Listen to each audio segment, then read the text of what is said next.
I'm Kate Simsley. Welcome to my channel. If you've been here before, I'm glad you're back. And if you're new, welcome in.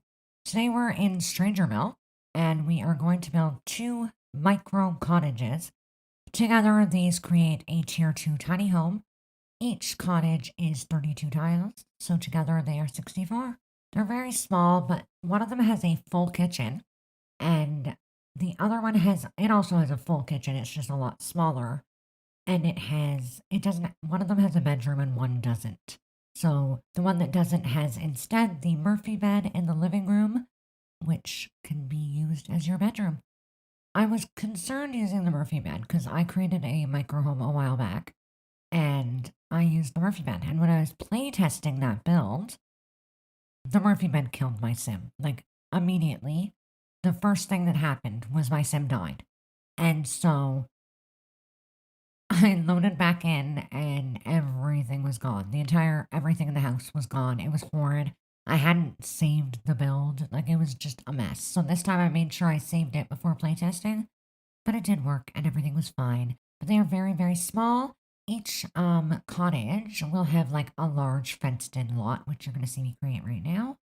The way I was thinking of it, okay, the one with the smaller yard, that sim grows flowers. She or he likes flower arranging, and so that's what that one is. But the other one with the larger yard, it has the cottage living like farm plots. So it has like watermelons and I don't know, pumpkins and mushrooms and stuff growing in the garden. But yeah, one's a flower arranger and one is a farmer.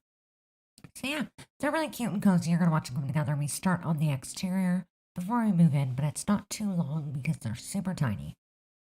But I have literally had the worst day ever. It's not even funny. So I went and took my son to work, and then on my way home, I stopped to pick something up for dinner. I decided I'm going to get just these chicken, like they're chicken chunks, is what they're called. They're really, really good though. So I stopped and got them and some like french fries to make for dinner. And for whatever reason, I never buy lottery tickets. I like don't buy them because the odds of you winning are like 1 in a million, billion, whatever. And you don't win. Let's be serious. I never win. I never even win a free ticket. But I was in line and the lady in front of me was buying a lottery ticket and we got to chatting and joking around about what we would spend $70 million on because that's what the jackpot is. It's $70 million with 10 prizes of $1 million. And so I ended up buying a lottery ticket thinking, whatever. So great, bought it, folded it up, put it in my pocket because I didn't have my purse with me, which normally I do, but I didn't. Put it in my pocket, went to my car, got in my car, and drove all the way home. Other side of the city, all the way home. I get home and I unpack my groceries, put them away, and I'm like, wait a minute, where's my lottery ticket? Can't find it anywhere. So I search my house, I'm freaking out, check my whole car, it's not there. You guys, I lost the freaking lottery ticket 2 minutes after I bought it. Not even funny. I ended up losing it in the parking lot. I guess it fell out of my pocket. I don't know.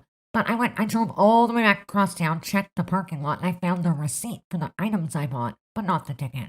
So some jerk out there saw this on the ground, picked it up, chucked the lottery ticket, and dropped the receipt on the ground. So cool. If I hear on the news that somebody from my town won the lottery, I'm totally calling the OLG and saying that they stole my lottery ticket, because they did. I don't think they'd care anyway, but $70 million, it's worth a try.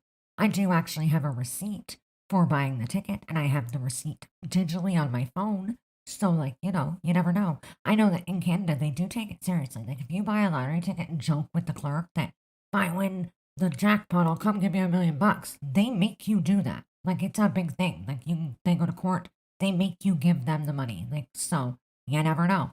But yeah, count on me. That's my luck. I bought a lottery ticket and lost it 2 minutes later. Not even.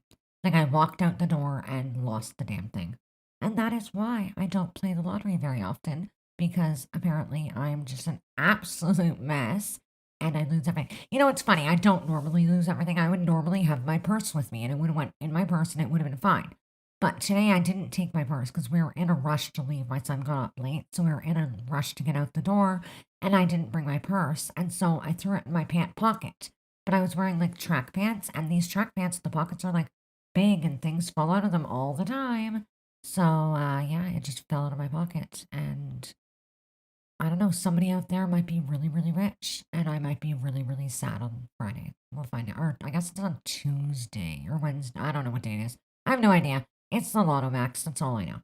And if my ticket was the winner, I'm gonna be really sad. It was literally a quick pick too. So like, I don't even know the numbers. I know nothing, but I'm gonna pay attention. If they say someone won in my city, I'm gonna call them and say, was it bought at Giant Tiger at this time on this day? And if they say yeah, I'm gonna be like, that's probably my ticket. Somebody stole it from me. And I don't think they'll care, but it's worth a try.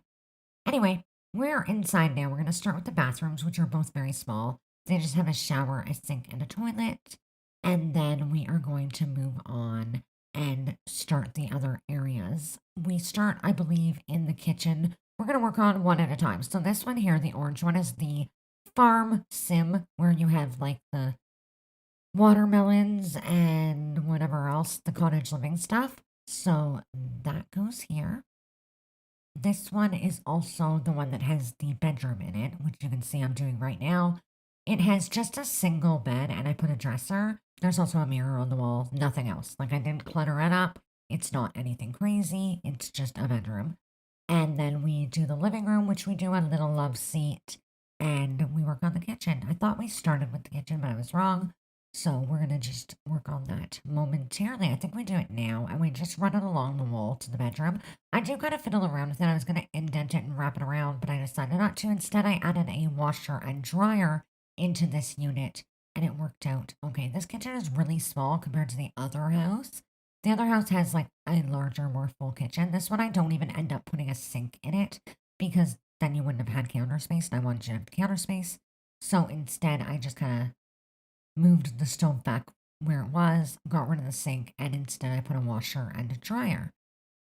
And we're going to add a, what am I trying to say? A love seat, as well as a little coffee table and a TV on the wall, and that is about it. So, like I said, they're both really, really tiny, and they're each 32 tiles, so they are micro homes. But combined, they're 64 tiles, which means they're a tier 2 tiny home. But you still get a lot of benefits with that. Like, I think it's like reduced bills and stuff. And I thought that that was kind of fun. Now, when these are on the gallery, or they're going to be anyway, I'm going to upload them as 2 micro cottages. Best way to find them or any of my builds or me is using the hashtag K8Simsley. I find the gallery can be difficult at times to find things, so I always use the hashtag K8Simsley. And if you just go to the search, choose hashtag, and type that in, you will find this and all of my builds ever, because I used that hashtag for a long time, and I use it in every build I do. And so, yeah, it is on the gallery, but I put it up there as a normal residential. If you wanted to set it up as a tiny house or as rentals, you could totally do that. I'm not sure if you could have tiny home and I guess you can't have tiny home and the rental together. I guess because they're like the type of lot, it won't allow you to have them both. But you could if you wanted. If you had 2 related Sims, like maybe, I don't know, sisters, brothers, brother, sister, I don't know, aunts, who knows. Anyway, if they were related and you wanted them to both live on this lot, they could. However, you could essentially, if you wanted to, rent one of these little cottages out and live in the other.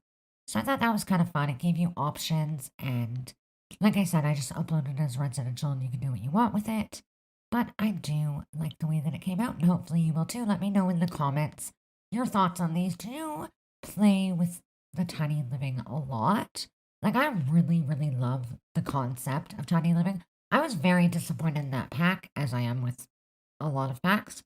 But I was very disappointed. There were so many missed opportunities in that pack. Like, when I think of a tiny home, I think of like stairs that are storage. You know what I mean? Like all sorts of different storage things that could have been in the pack. There could have been all sorts of things, and there really wasn't, which is kind of sad. But you know, it was quite a while ago that we got tiny livings, so perhaps they would do it differently now. I'm not sure.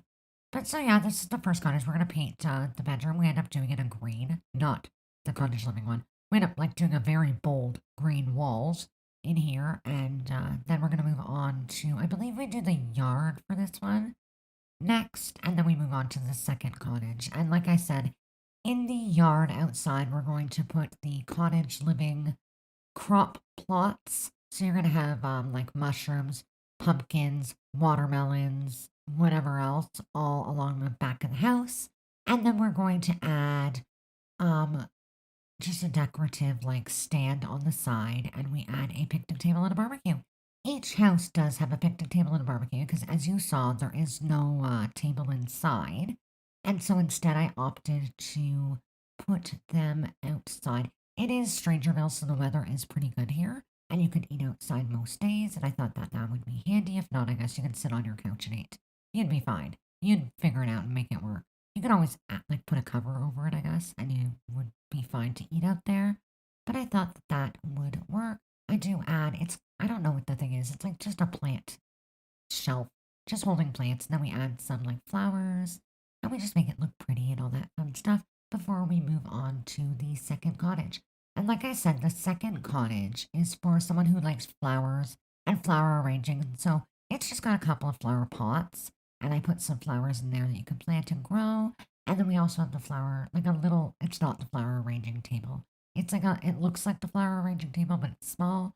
So I put that there. Um, and yeah, I don't really know what else. Barbecue and a picnic table on that one as well.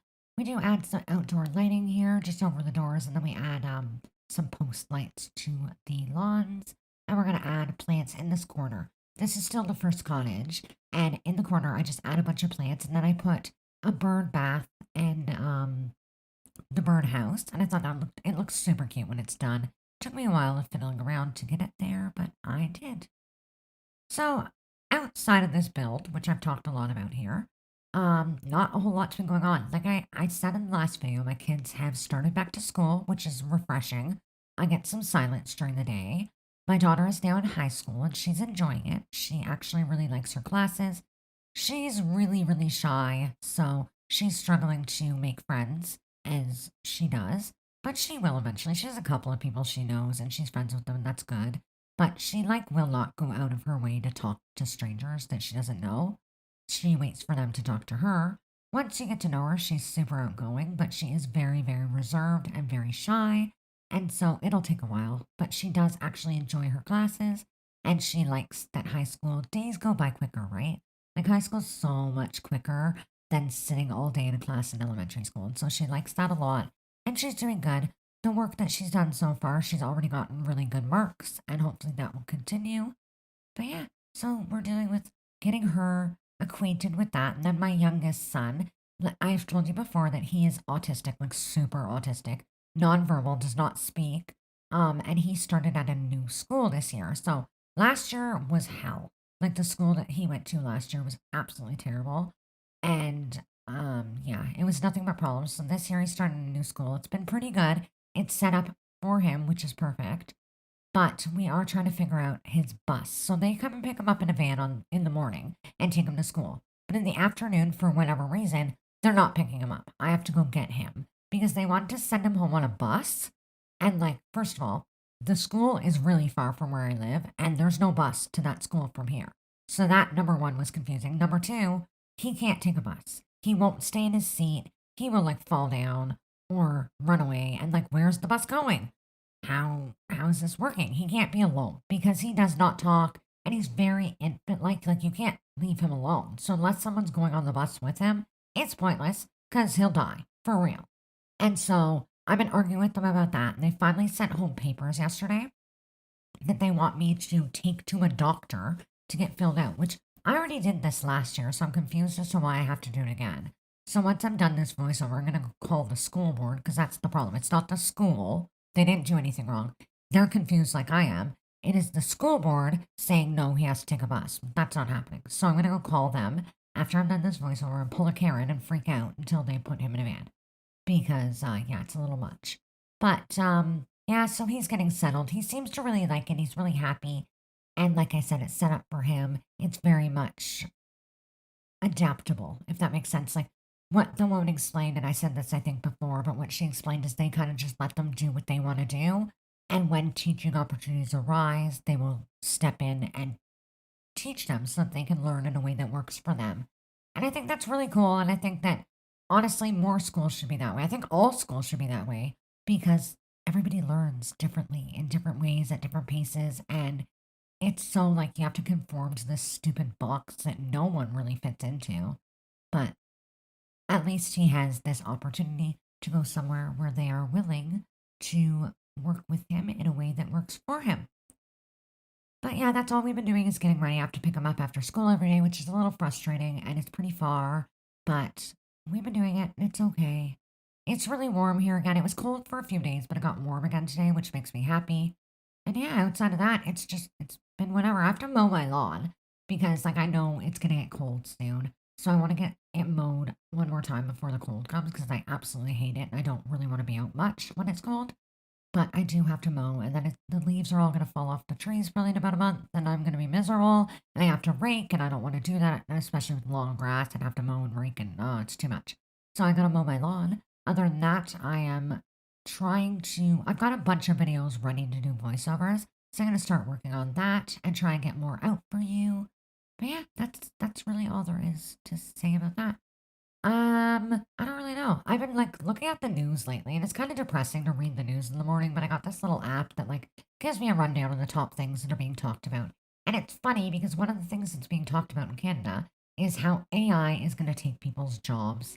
And it made me giggle because like I know how dumb my Alexa is, and she does not understand me 90% of the time. So I can't see that happening anytime soon, but I know that it is a fear in the future. But I was like giggling as I read this because like come on. You look at how people freaked out about self checkout. People like, it's going to take jobs. People aren't going to have jobs. Self checkout created jobs because people need to program the self checkout. They need to set them up. Someone is always standing there to make sure people don't steal. Someone has to know how to fix it when it breaks. Like, it created jobs and we're all over it. We use them every day. So everybody's freaking out for no reason. AI is not yet smart enough to take everyone's jobs. And I think it is an awful long time before that's going to happen. But I found it amusing that it was actually an article about Stats Canada, which is like the entity in the government here that gives you all the statistics in Canada. And they listed jobs that are going to be safe, like healthcare and teachers, but then ones that are maybe not, which is like office work and computer programming. And that made sense. But you know, like I said, we have a long time. But whatever. It doesn't affect me right now. So I don't care. We're going to come to the end of the video here in a minute. We're just going to finish up putting some flowers around the lot. Like I said, this is on the gallery. You can find it by searching the hashtag K8Simsley. If you enjoyed this build, do me a favor, give it a thumbs up. Subscribe to the channel if you have not done so already, as there are more builds to come. And I'm not always rambling on, but I was very upset by the fact that I lost my lottery ticket. I could have been a millionaire, and now I'm not going to be. And that's really, really sad. And my heart is broken. And my dreams are all shattered. So, I don't know. I guess that's my luck. I'm not meant to win. I don't even know what to say. But it's really sad, and I learned my lesson. I'm going to bring my purse with me every time now. I'm not going to try and stick stuff in the pocket of these pants ever again. But yeah, so we're going to add just 2 mailboxes, and we will probably jump into screenshots. So I'm going to go and play music. Like I said, give this a like, subscribe, and it's on the gallery. Find it using hashtag K8Simply. Find me. Leave me a comment and let me know what you think of this. Let me know if you've ever lost a lottery ticket. Let me know if you think that I'm an idiot for putting it in my pocket and letting it fall out. I don't even know how it happened, so it's my fault. It's my fault. I'm just not meant to win. That's all there is to it. I don't think I would have anyway. I never win. But yeah, let me know. Whatever, just talk to me. I'm bored and I'm lonely, and now I'm sad because I lost my $1 million, or $70 million. Have yourself a spectacular day, guys. I'll see you in the next one. Bye!